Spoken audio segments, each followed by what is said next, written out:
Hey y'all, unoriginal intro ripoff here. As some of you might know, I like to watch YouTube. Well, that and eating. My phone tasted pretty good last night. Now I understand how Scott ate his own Wii that time. It's really quite delicious. On the internet, there is a website called YouTube. On there are people who create videos for others to enjoy. What did you think this was, a charity? YouTube allows people to make video content for others to enjoy. Like me! There are a lot of YouTubers out there, but one of which is Scott the Woz. As he calls himself, he is a comedic video game-centric variety show that focuses on reviews, editorials, retrospectives, and much, much more. Basically, a JonTron, or the Angry Video Game Nerd. For me personally, I never actually watched a video game comedy show before 2018, so while I know it was a genre, it just never appealed to me.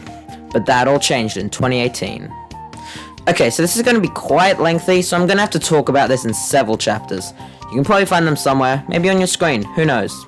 So let's start right away with my personal history. Back in 2018, I was chilling. It was a pretty cool time. Now, I don't know exactly when I first discovered Scott or what the first video of his I watched, but all I know is that it was sometime in 2018, so likely one of his 2018 videos. All I remember is that it was sometime before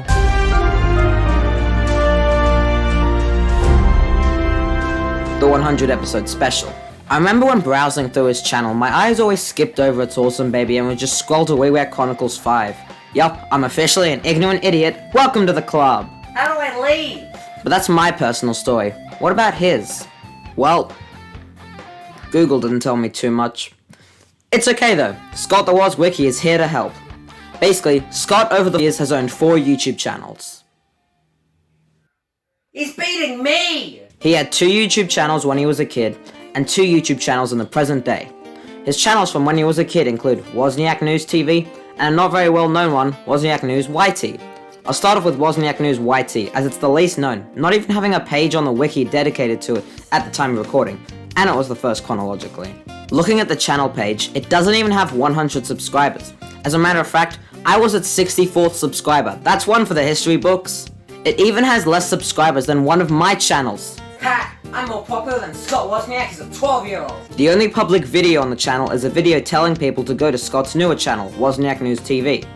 All the other videos are unlisted, however, some of them are in playlists that are public and are even on the main channel page, so they are mostly still viewable. Well, in terms of accessibility. In terms of watchability, this thing's garbage! But let's move abruptly over to Wozniak News TV, where the crappy quality goes from crappy to slightly less crappy. This channel was owned by Scott when he was a 13 to 15-year-old, before he changed channels, again.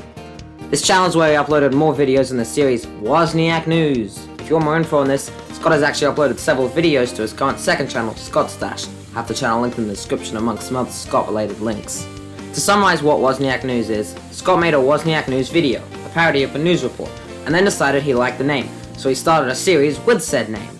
The series wasn't a news report parody, but was instead a more skit-based comedy series, acting as a sort of diary to fictional events that would happen to Scott. The series ran for 3 seasons, which were re-uploaded to Scott Stash later as several hour videos that I'll leave linked in the description for your binging needs. The series itself isn't actually incredibly bad. I mean, I watched the whole thing back when we were in lockdown.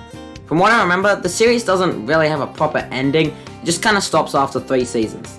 If you don't really want to spend time watching it, then don't feel forced to. It doesn't have an impact on modern day Scott. But if you want to see Scott in his attic as a young kid and see where it all began, then it is a must watch. Anyways, I still haven't actually covered the channel as a whole yet. Idiot! It has several series that ran on it, and most of, if not all the videos have been re-uploaded to Scott Stash. But overall, if you want to dive into some of Scott's history, you should definitely at least watch Wozniak News. In 2012, when Scott was 15, he officially left Wozniak News TV and migrated YouTube accounts again, calling his new channel Scott the Woz. Now apparently there were several videos on Scott the Woz before 2016 with the internet new. The first one was a Call of Duty Black Ops 2 review. He still does this, don't worry. This specific privated one was re-uploaded on Scott Stash. After looking at it, yeah, it's not really a review, just a 20-second comedy skit. Also, if you haven't already checked it out, check out Scott Stash. I'll cover it more in depth later, but for a brief overview, it has most of Scott's earlier videos from when he was younger on there, plus just some fun bonus content. Anyways, Scott privated his older videos on Scott the Woz, and started fresh with a banger, the internet new. This was originally done as a school educational product, presumably on the history of the internet, and was originally supposed to be around 10 minutes long, but certain things don't last. The internet knew, according to Scott, is when he started developing his current writing style, a whole 6 months before the series Scott the Woz started. Scott also did 2 other skits before the series began in 2017. First Time Vape Shop Visit, Vlog, and Alpha Menorah JavaScript. These videos are certainly in Scott's comedy style, but are a bit different to his modern day videos in terms of writing and comedy. In January of 2017, Scott began a series I'm sure we all know, Scott the Woz, a comedic video game centric series featuring Scott Wozniak. The first video in the series, uploaded on January 7th, 2017, is a wish list he had for the, at the time, upcoming Nintendo Switch. His next video was on the Nintendo Switch presentation that happened, and after watching this video, yeah, I can tell you, while many people say Scott's style has remained the same over the past 4 years, his earlier videos are certainly a bit different. He still has comedy, but it's a bit unrefined and some of the jokes just don't quite land. Often jokes don't immediately cut away and you're left there just thinking about what could have been. Like, look at this clip from a Super Mario 3D World video.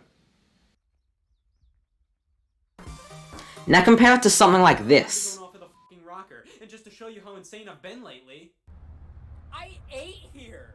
The first one feels dry in comparison. I'm not saying his earlier videos are bad, but when compared to what we have now, there is a stark difference. The video that is often credited as skyrocketing Scott to fame, the video of his everyone knows about, is his video on the history of Smash Brothers rumors and leaks I hadn't seen it until recently. Yeah, I often consider myself to be a massive Scott Woz fan. I know way too many things about it. He has several unwritten rules in his videos about never omitting the fact he's on a YouTube channel, no pop culture references, he has a girlfriend, I think we saw what she looks like in this video on Scott's Stash and Set Shop.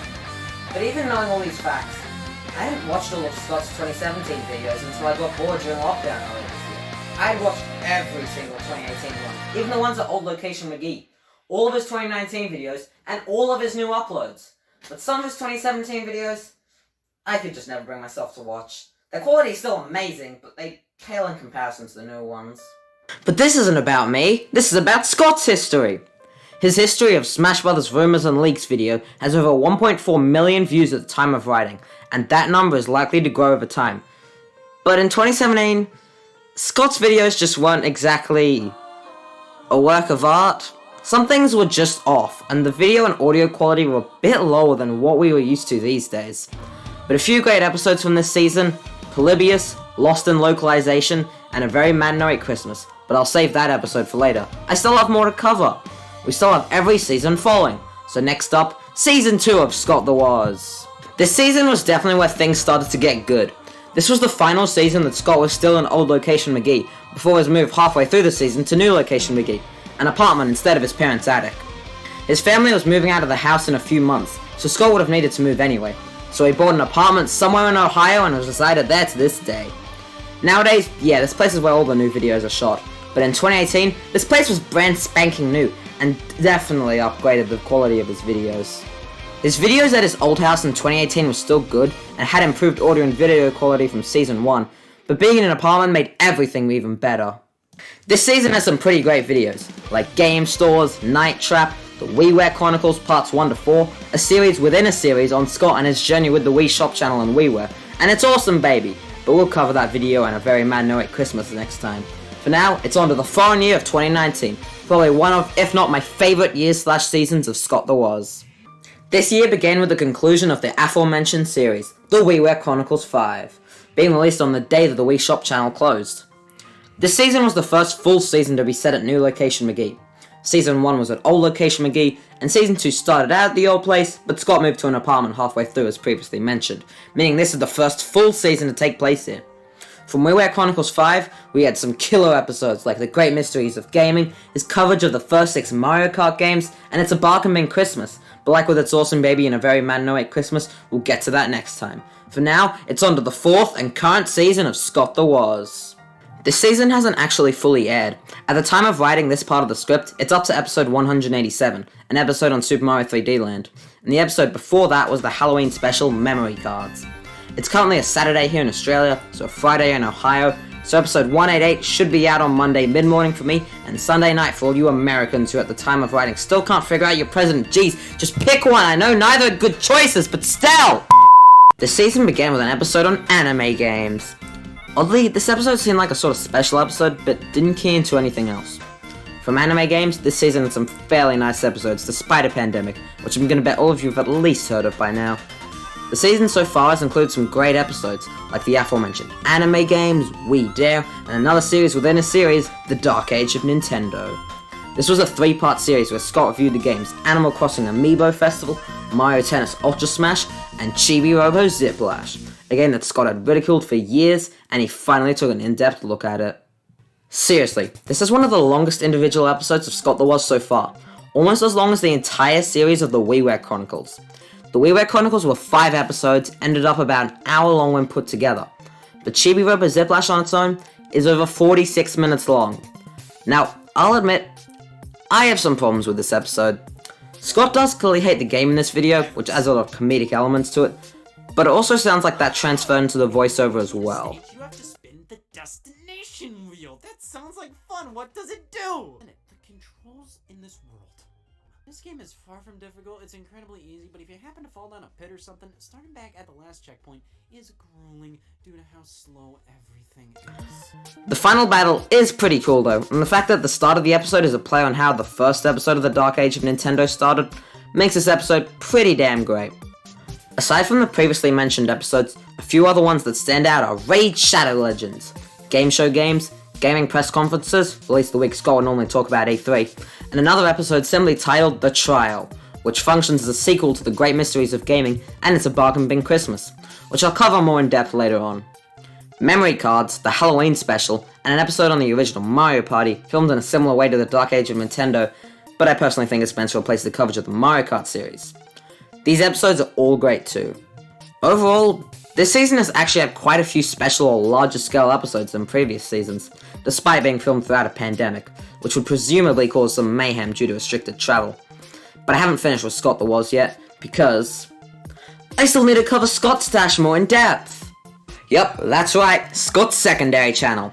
Not second channel in order, but second channel as in extra content. Scott has uploaded plenty of extras on that channel, such as videos filmed when he was a kid, and even just bloopers, behind the scenes, and just other random things, like exploring the hard drive the Internet U was originally edited on. His description reads, "This channel is mainly an archive of older/random videos I've done, so if you're into that sort of thing, binge away, but I must warn you, I don't promise quality." Well, that was a lie. This channel, like the About section suggests, has a lot of older things Scott did before Scott the Woz, but the quality is still really high. Now that he's uploaded most of his stuff from when he was younger, he mainly just uploads extras such as bloopers from videos new and old, and even more random things, like when he needed footage of Super Mario 3D World, so he got his friends Sam and Eric to beat Champions Road with him. They talk about random movies and Eric brings up anime at one point. He's also uploaded videos from his Twitter and Instagram and other random things. If you want more Scott the Woz content, go check it out. Easy recommendation for any fan. Overall, Scott the Woz is a really great YouTuber. While many of his earlier videos may have struggled in some regard, they were still really great, and today, the channel deserves its 1.2 million subscribers. Plus, the second channel puts out many great behind-the-scenes videos, or even just random things that are still entertaining because they involve Scott and his comedy style. There are many things I still didn't cover in this video, such as his originals, like On Your Mark, Get Set Munch, and Cookin' Hard. That would have made this video more long and tedious to create.